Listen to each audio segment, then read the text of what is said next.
เขาจะมีเงื่อนไขการให้บริการอยู่นะครับก็สามารถที่จะไปลงทะเบียนใช้บริการที่เคาน์เตอร์ประชาสัมพันธ์1ได้นะครับที่สำคัญคือต้องไม่เก็บทรัพย์สินไว้ในรถตลอดช่วงเวลาที่รับฝากรถด้วยครับค่ะนะคะซึ่งในชั่วโมงนี้คุณผู้ฟังก็ยังสามารถที่จะโทรศัพท์เข้ามาคุยกันไม่ว่าจะเป็นการรายงานสถานการณ์ในพื้นที่ของคุณผู้ฟังเองนะคะหรือว่าจะเป็นการที่จะพูดถึงผลกระทบบางพื้นที่เนี่ยน้องโรตีเขา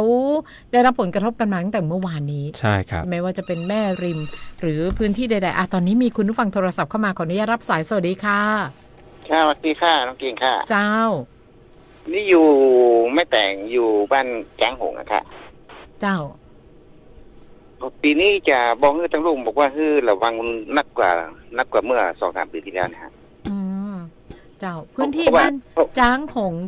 นี้อยู่บ้านอยู่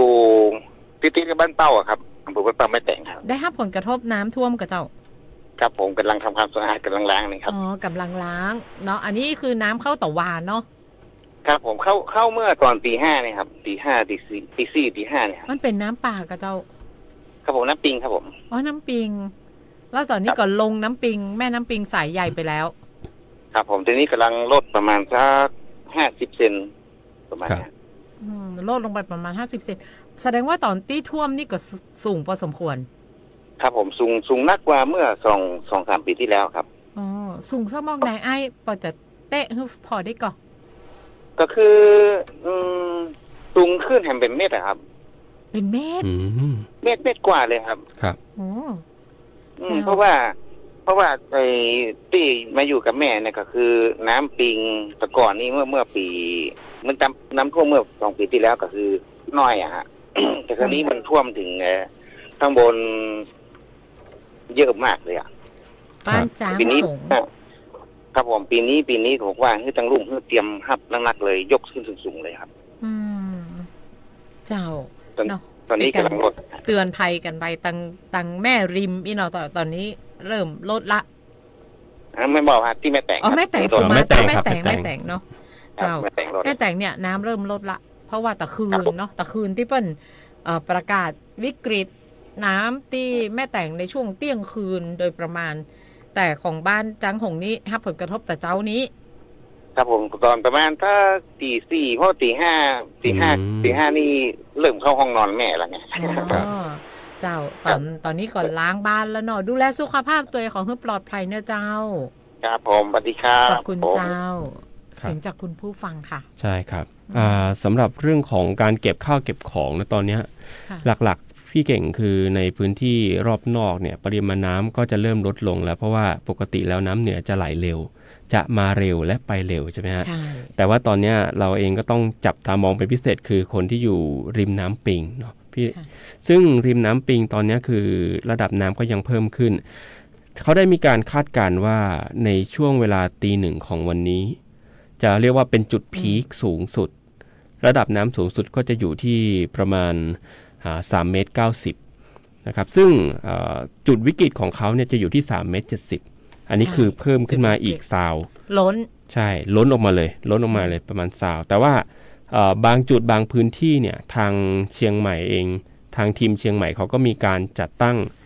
เขาเรียกว่าแนวกั้นน้ำเพิ่มขึ้นอีกรวมๆแล้วประมาณ4 เมตรซาวได้แต่ว่าไม่ใช่ทุกจุดนะครับแต่ก็จะมีบางจุดที่ไม่ได้มีใช่ครับเพราะฉะนั้นมีเรื่องนึงถ้าหากว่าเป็นประสบการณ์ของการจัดรายการเนี่ยน้องโร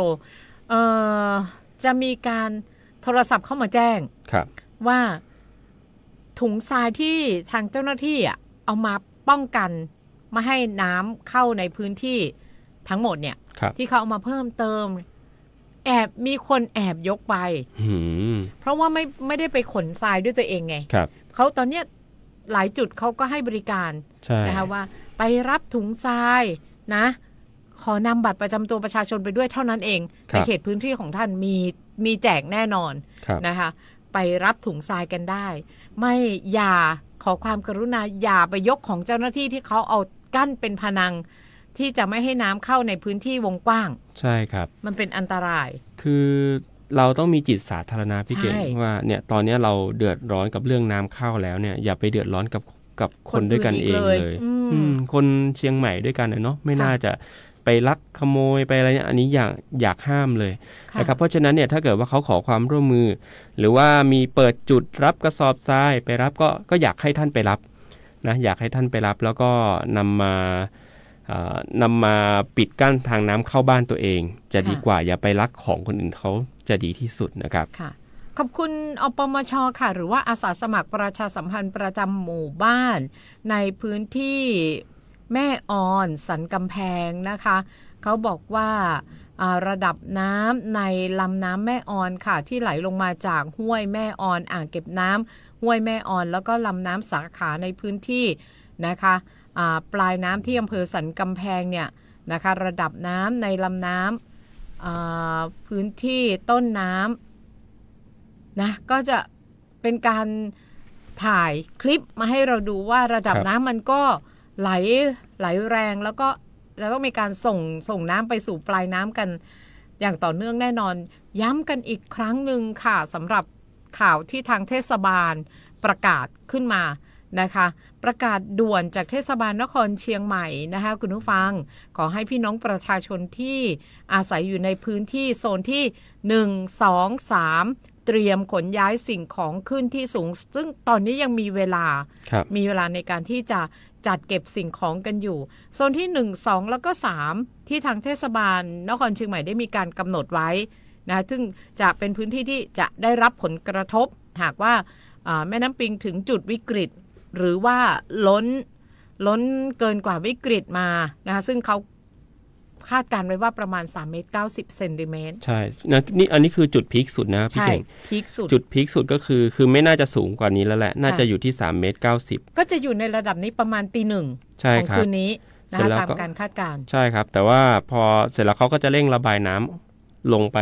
ปต่อไปเรื่อยๆไปทางใต้ก็ไปทางใช่ครับก็นี่ก็ขึ้นอยู่กับระบบการบริหารจัดการน้ำแล้วนะครับแต่ว่าอย่างไรก็ตามเนี่ยเราก็จริงๆแล้วประชาชนคนไทยเราก็สามารถติดตามในเรื่องสถานการณ์น้ำได้เนาะที่ไฮโดรวันจะมีเว็บไซต์ไฮโดรวันอยู่แต่ชั่วโมงนี้ต้องบอกก่อนเลยว่าต่างคนต่างเข้าไปในไฮโดรวันค่ะน้องแล้วมันช้ามากไม่ช้ามากนะคะซึ่งพี่พยายามที่จะเข้ามา 2-3 ชั่วโมงแล้วต้องอาศัยคนอื่นที่ส่งข้อมูลเข้ามานะคะก็อาจจะเป็นทีมข่าวบ้างน้องในทีมฝ่ายรายการบ้างที่ช่วยส่งเข้ามาในตอนนี้นะคะซึ่งไม่สามารถเข้าไปดูได้เลยสำหรับพี่น้องประชาชนในพื้นที่นะครับก็สามารถที่จะโทรเข้ามาแจ้งสถานการณ์ได้เนาะหรือว่าพิมพ์เข้าไปที่ Facebook ของสวท.เชียงใหม่ PRD ได้ว่าสถานการณ์เป็นอย่างไรบ้างต้องการขอรับความช่วยเหลือในด้านไหนไหมมีเจ้าหน้าที่เข้ามาดูแลในด้านใดบ้างก็สามารถที่จะพิมพ์เข้ามาได้เลยนะครับก็ถือว่าเราเป็นการเปิดพื้นที่นะครับเปิดพื้นที่ให้ทุกคนเนี่ยมาร่วมแลกเปลี่ยนสถานการณ์กันครับล่าสุดนี้ครับคุณผู้ฟังพี่เจี๊ยบก็มีการลงพื้นที่ไปที่สีปิงเมืองใกล้ๆนี่แหละก็บอกว่าตอนนี้เนี่ยสีปิงเมืองเนี่ยก็คือน้ำเริ่มลดลงมากและแห้งเรียบร้อยแล้วนะครับก็สามารถที่จะสัญจรกันได้นะครับแล้วก็พื้นที่ไหนขอเตือนอีกสักนิดนึงใครที่ต้องขับมอเตอร์ไซค์หรือว่ารถเก๋งพี่เก๋งคือถ้าต้องเข้าไปในพื้นที่น้ำท่วมเนี่ยขอให้ดูป้ายสัญลักษณ์เจ้าหน้าที่ทางเทศบาลเขาจะติดป้ายสัญลักษณ์ไว้เลยว่ารถสามารถเข้าได้หรือไม่ได้อย่าไปฝืนไม่งั้นเนี่ยรถอาจจะไปดับกลางทางก็ได้เพราะว่าเมื่อเช้าตอนเดินทางเข้ามาที่ทำงานเนี่ยปรากฏว่ามีคนรถดับเป็นรถโมไซค์ต้องเดินเข็นโมไซค์ไปเพราะว่าระดับน้ำตอนช่วงเช้ามันยังสูงอยู่อย่าฝืนป้ายอย่าฝืนป้ายนะคะหรือว่าถ้าหากว่าเรามองเห็นระดับน้ำข้างหน้าแล้วเนี่ยตามการคาดการณ์ไม่ไปดีกว่าเลี่ยงเส้นทางดีกว่าเปิดดูได้แล้วค่ะสำหรับระดับแม่น้ำปิงนะจุด P1 สะพานนวรัตน์ในชั่วโมงนี้ 15 นาฬิกาหรือว่าบ่าย 3 โมงเนี่ยนะคะระดับแม่น้ำปิงอยู่ที่3.60 เมตรค่ะและอีก10 เซนติเมตรจะแตะวิกฤตนะคะใช่ครับเพราะฉะนั้นระดับน้ำไหลเพิ่มขึ้นตอนนี้ไหลมาเพิ่มขึ้นชั่วโมงละประมาณ5 เซนค่ะที่ระดับน้ำเพิ่มขึ้น ในชั่วโมงนี้ในช่วงก่อนหน้านี้ด้วยรวมถึงชั่วโมงนี้ด้วยเพิ่มขึ้นมาชั่วโมงละประมาณ5เซนติเมตรนะคะซึ่งตอนนี้ระดับแม่น้ำปิงจุด P1 สะพานนวรัตน์อยู่ที่3เมตร60เซนติเมตรค่ะใช่ครับในเรื่องของการไหลเนี่ยก็ค่อนข้างที่จะแรงแต่ว่ายังไม่ถึงกับเชี่ยวมากแต่ก็งดนะครับสำหรับการที่จะไปเล่นน้ำปิงช่วงนี้ขอให้งดเลยใครที่มีลูกเด็กเล็กแดงเห็นน้ำเยอะๆอย่างเงี้ยอย่าไปเล่นเชียวนะครับอันตรายมากเลยนะครับในขณะที่สันทรายนะครับประตูระบายน้ำก่อนหน้านี้เนี่ยที่สถานี P67 ของอำเภอสันทราย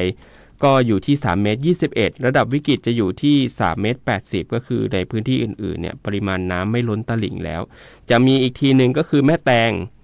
พี่เก่งที่แม่แตงเนี่ยระดับตลิ่งเขาคือ3เมตรตอนนี้4เมตร6โอ้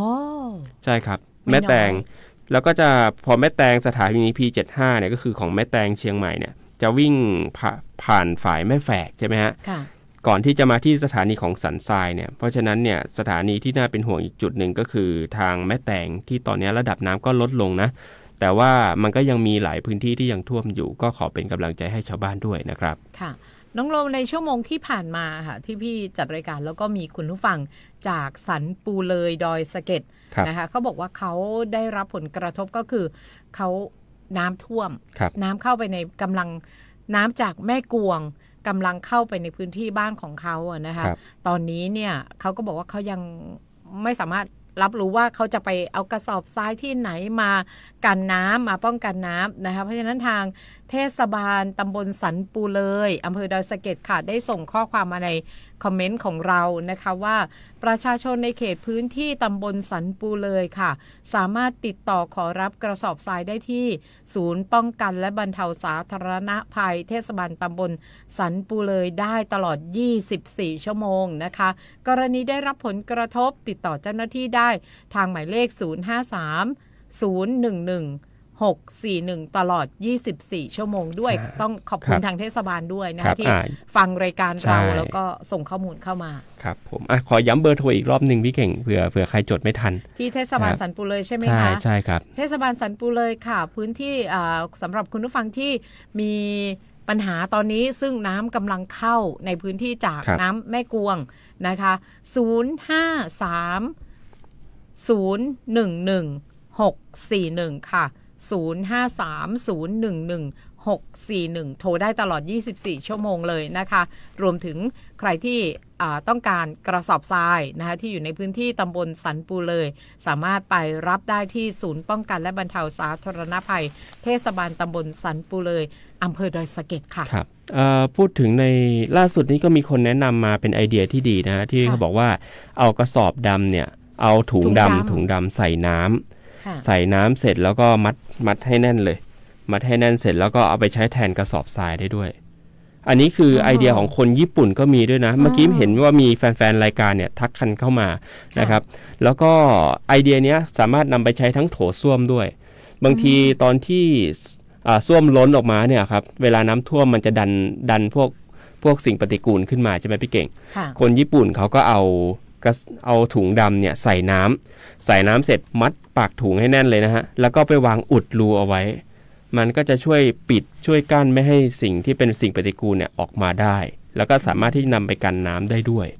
ก็ถือว่าเป็นไอเดียที่ดีนะครับที่อยากจะให้ลองนำไปใช้กันก็ต้องขอบคุณนะครับคนที่แชร์ไอเดียนี้เข้ามาด้วยครับค่ะนะคะซึ่งคุณผู้ฟังที่ติดตามรับฟังรายการกันอยู่ค่ะใครที่มี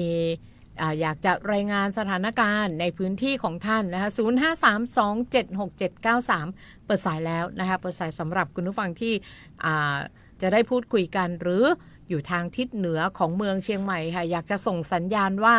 ตอนนี้เป็นอย่างไรบ้างในพื้นที่ของท่านถ้าพื้นที่ของท่านทางทิศเหนือน้ำลดอย่างที่เราบอกเพราะนั้นก็จะลงสู่แม่น้ำปิง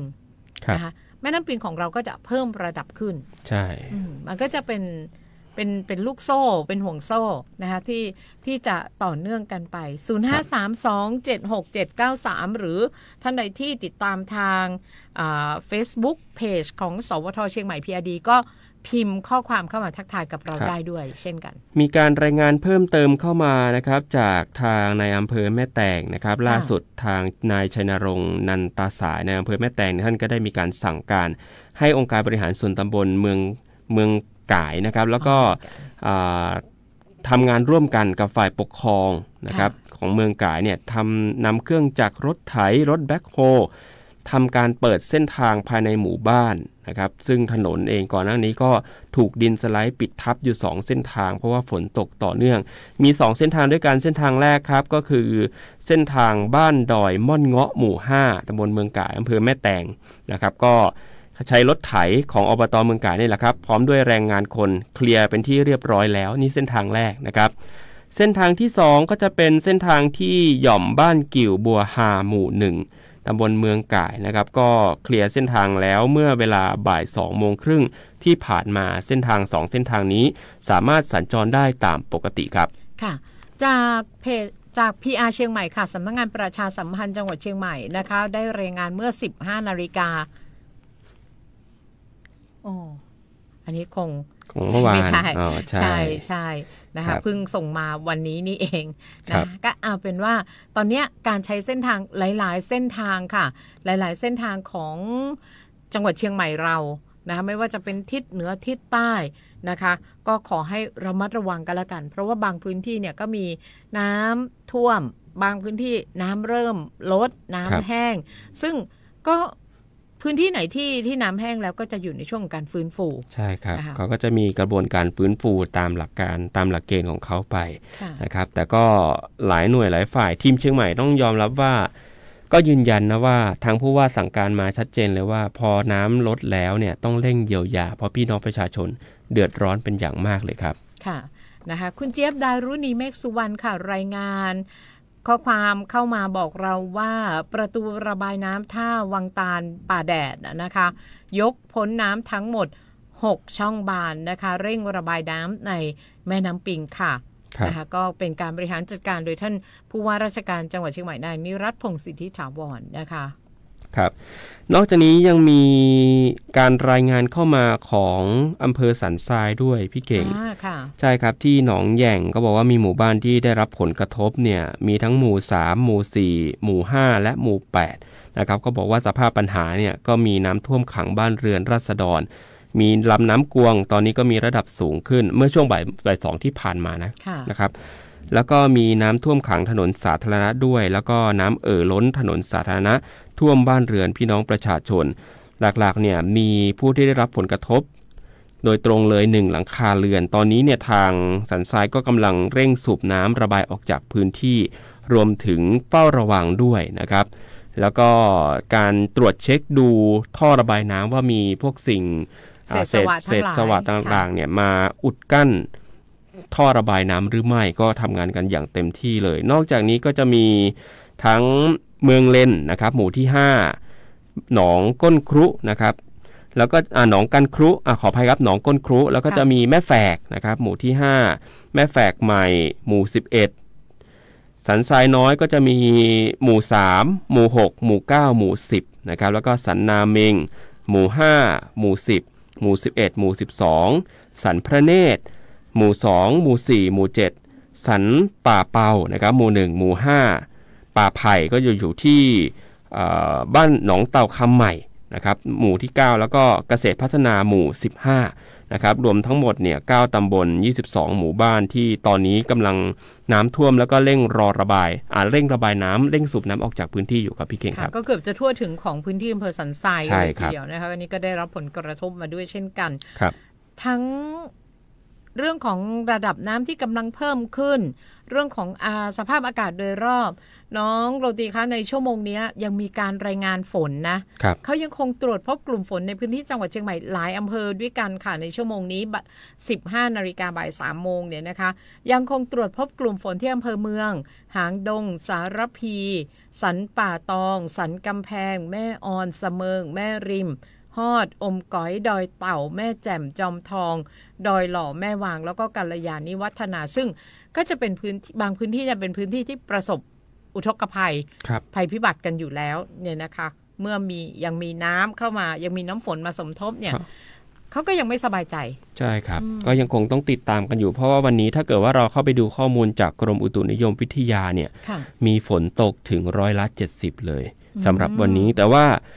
ข้อมูลณวันพรุ่งนี้เนี่ยกรมอุตุก็ชี้แจงออกมาว่าปริมาณฝนจะลดน้อยลงสำหรับจังหวัดเชียงใหม่นะครับก็ลดเป็น60%แล้วก็ลดลงเป็น40%ในวันถัดไปด้วยนะคะซึ่งในช่วงนี้เราก็คงจะต้องมีการติดตามสถานการณ์กันอย่างต่อเนื่องไม่ว่าจะเป็นการเกาะติดกับรายการของสวท.เชียงใหม่เองในชั่วโมงนี้ชั่วโมงหน้าชั่วโมงถัดไปนะคะเราก็จะมีการพยายามที่จะเกาะติดสถานการณ์หากว่ามีข่าวสารเร่งด่วนถึงจุดวิกฤตกันเข้ามาแล้วเนี่ยเราก็จะเข้ามารายงานให้คุณผู้ฟังได้รับทราบครับผมนะคะมีข้อความจากคุณสายยันกุลเมืองใจค่ะบอกว่าพื้นที่แม่ออนในขณะนี้ท้องฟ้ามืดครึ้มนะคะกลุ่มเมฆกำลังก่อตัวคาดว่าในช่วงตอนเย็นๆเนี่ยฝนก็คงจะตกเพราะว่ามีความชื้นมากเนี่ย2-3 วันมาแล้วนะคะตกตลอดนะคะแล้วก็ยังคงติดตามสถานการณ์ปริมาณน้ำในลำน้ำหลักนะคะห้วยแม่ออนสีน้ำเริ่มเปลี่ยนสีเข้มขึ้นค่ะเรื่อยๆนะคะสีแดงขุ่นแล้วก็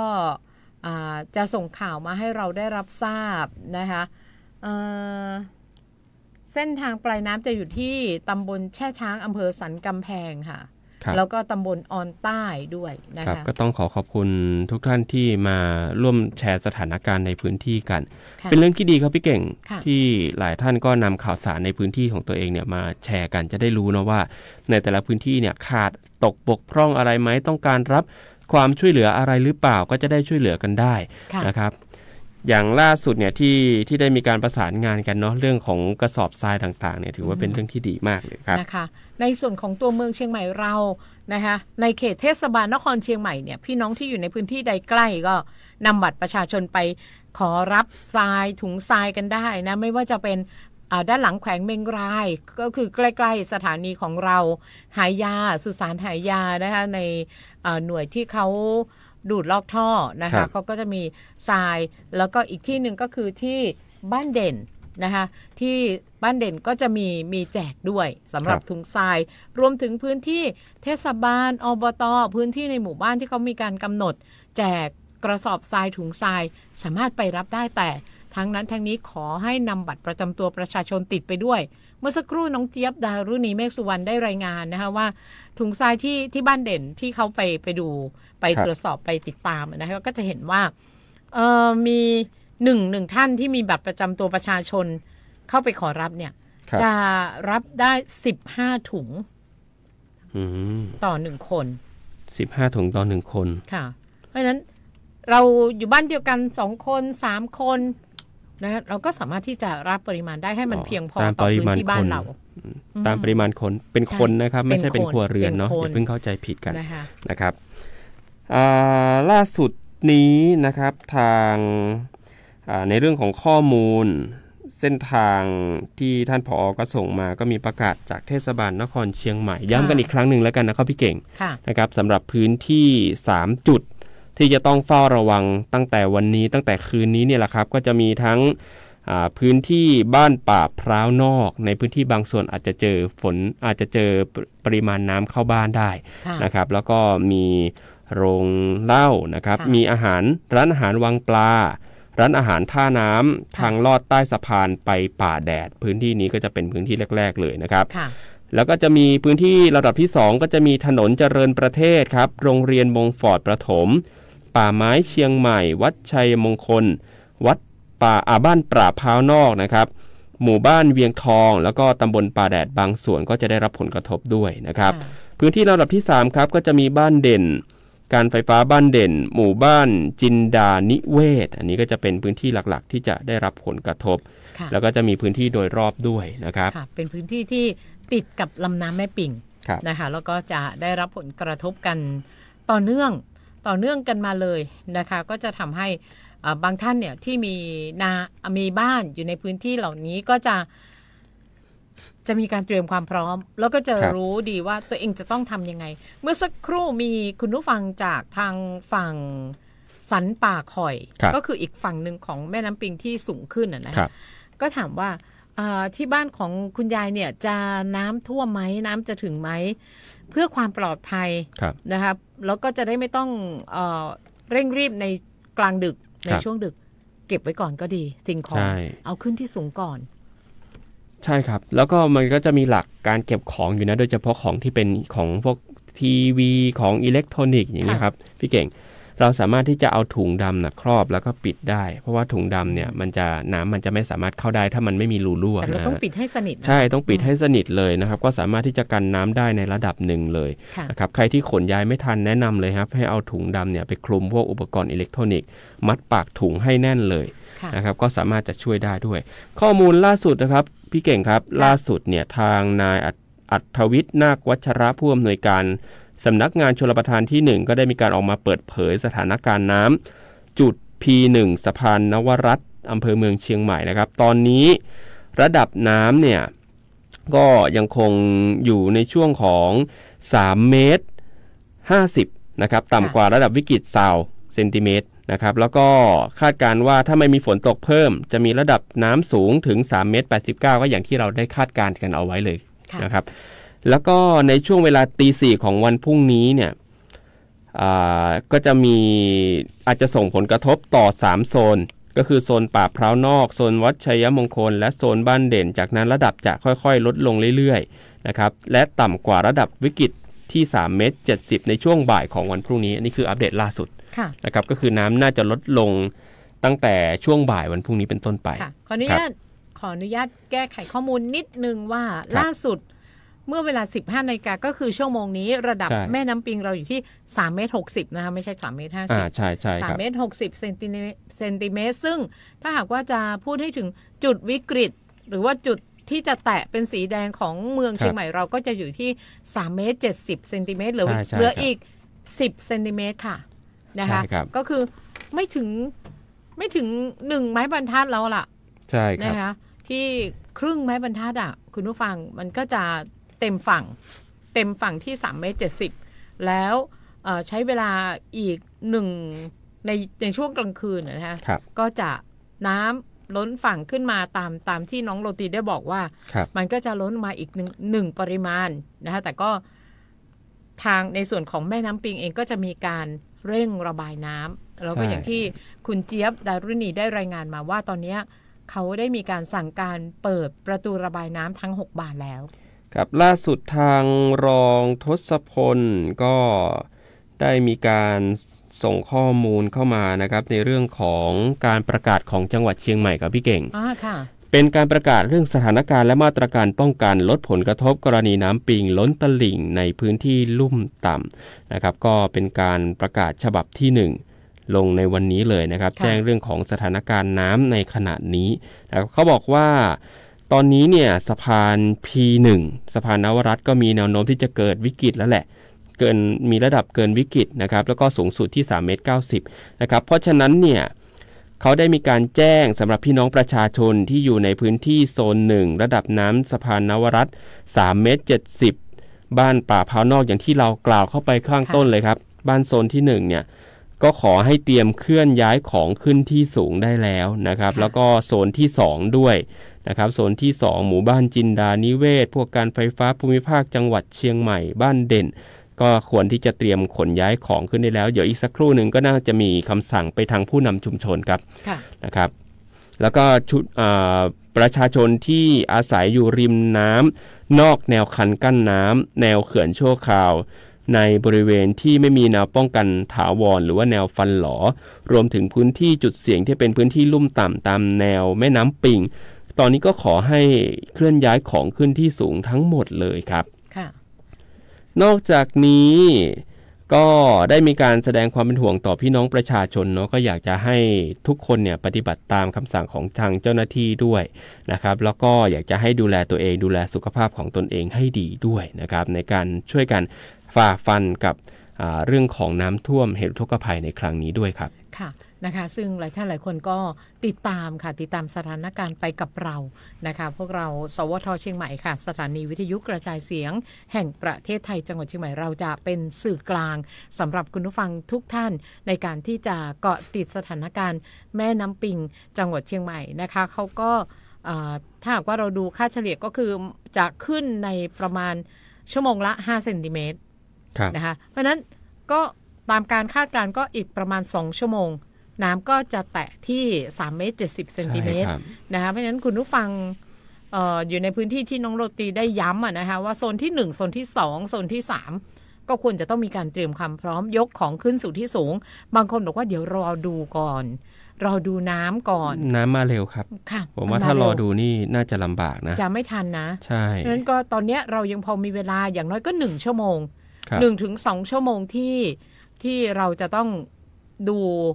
ภาวะวิกฤตของน้ำเนี่ยเราใช้เวลาในตรงนี้จัดเก็บของเอาของขึ้นที่สูงอย่างน้อยหากว่าเราคิดว่ามันจะไม่เข้าไปในบ้านเราก็อาจจะต้องเทิร์นของนิดนึงใช่ให้มันพ้นน้ำไม่เกิดความเสียหายสับไฟก่อนเลยครับเป็นอย่างแรกถ้าน้ำเข้านี่คือต้องสับไฟก่อนไม่งั้นจะเสี่ยงนะครับอันนี้คือสิ่งที่เราควรต้องทำนะครับพี่เก่งครับค่ะนะคะคุณผู้ฟังซึ่งคุณผู้ฟังสามารถที่จะเกาะติดสถานการณ์ในเรื่องของแม่น้ำปิงในพื้นที่จังหวัดเชียงใหม่ของเราได้ทางสถานีวิทยุกระจายเสียงแห่งประเทศไทยจังหวัดเชียงใหม่หลายท่านอาจจะเบื่อเสียงดิฉันแล้วค่ะอยู่กันมาตั้งแต่บ่ายโมงแล้วนะเดี๋ยวหาคนสับเปลี่ยนสักนิดนึงนะคะก่อนเพื่อที่จะมาอยู่กับคุณผู้ฟังกันอีกครั้งก็จะเป็นในช่วง5 โมง6 โมงเดี๋ยวดูก่อนนะคะแต่ว่าตอนนี้เนี่ยเดี๋ยวต้องไปหาคนมาแปะมือเปลี่ยนสักนิดนึงกลัวเกรงว่าคุณผู้ฟังจะเบื่อนะคะ0532767793ค่ะคุณผู้ฟังเรายังพอมีเวลาที่จะคุยกันได้อีกประมาณ5นาทีนะคะคุณผู้ฟังสำหรับคุณผู้ฟังที่จะโทรศัพท์เข้ามาตอนนี้ใครอยู่ในพื้นที่เสี่ยงนะคะที่เราได้ประชาสัมพันธ์กันไปมีการเตรียมความพร้อมกันยังไงแล้วบ้างโทรมาเล่าสู่กันฟังหน่อยหรือบางคนที่อยู่ในพื้นที่ที่เจ้าหน้าที่เข้าไม่ถึงหรือว่ายังไม่ได้รับการช่วยเหลือก็สามารถที่จะโทรแจ้งเข้ามาได้นะครับซึ่งในชั่วโมงที่ผ่านมาค่ะก็มีคุณผู้ฟังที่ได้โทรศัพท์เข้ามาปรึกษาขอความช่วยเหลือกันนะคะไม่ว่าจะเป็นในพื้นที่สันป่าตองนะคะพื้นที่ทุ่งฟ้าบดนะคะก็บอกว่าน้ำท่วมพื้นที่การเกษตรของเขาก็คือพื้นที่นานะคะซึ่งตอนนี้บ้านเขาก็อยู่กลางทุ่งนาค่ะแล้วก็มองไปทางไหนก็มีแต่น้ำแต่ก็ยังไม่สามารถที่จะประสานขอหน่วยงานใดมาสูบน้ำออกไปได้บ้างนะเขาบอกว่าอย่างปีที่ผ่านมาเนี่ยก็เล่าประสบการณ์ว่าปีที่ผ่านมาที่เคยน้ำท่วมทางอบต.เขาก็เอาเครื่องสูบน้ำค่ะมาสูบออกก็ทำให้ช่วยได้นะช่วยได้ดีด้วยนะคะเพราะนั้นตอนนี้ก็อยากจะขอความช่วยเหลือนะคะอยู่ที่หมู่11นะคะหมู่ที่11ตำบลยุหว่าอำเภอสันป่าตองนะคะบ้านศาลานะคะก็ขอความช่วยเหลือไปด้วยกันแล้วกันนะคะว่าฟังเราอยู่นะหรือว่าใครก็ตามที่อยู่ในพื้นที่นั้นสามารถที่จะติดต่อประสานงานกับหน่วยราชการนะคะหน่วยงานที่จะไปดูแลช่วยเหลือได้ก็ฝากบอกต่อสักนิดนึงครับผมนะคะค่ะในช่วงเวลานี้ค่ะคุณผู้ฟัง0532767793จะมีใครโทรศัพท์เข้ามาคุยกันไหมแต่ถ้าไม่มีใครที่จะโทรศัพท์เข้ามาคุยกับเราในช่วงนี้ก็เราจะพักกันนะคะเพื่อที่จะฟังข่าวต้นชั่วโมงจากสวท.กรุงเทพค่ะแล้วก็มาเกาะติดสถานการณ์แม่น้ำปิงในพื้นที่จังหวัดเชียงใหม่ที่ใกล้จะถึงจุดวิกฤตนะคะกับเราได้นะทางเพจของสวท.เชียงใหม่ PRD นะคะรวมถึงทางสถานีวิทยุกระจายเสียงแห่งประเทศไทยจังหวัดเชียงใหม่ FM 93.25 เมกะเฮิรตซ์คลื่นนี้หรือจะเป็น FM 98 เมกะเฮิรตซ์ค่ะติดตามกันได้ในช่วง